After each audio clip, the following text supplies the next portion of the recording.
A friend of mine asked me the other day, do you think I should take a shot on ARK? Is it worth buying more here?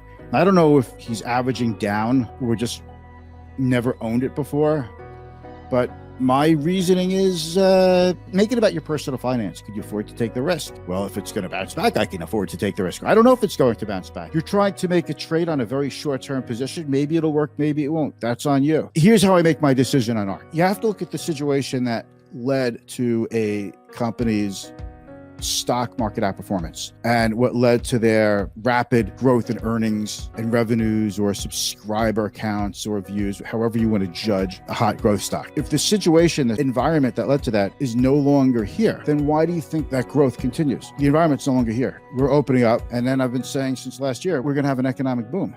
We're in the boom now. If we learned anything in 2020, the stock market doesn't need the economy to go up or down. The stock market does its own thing.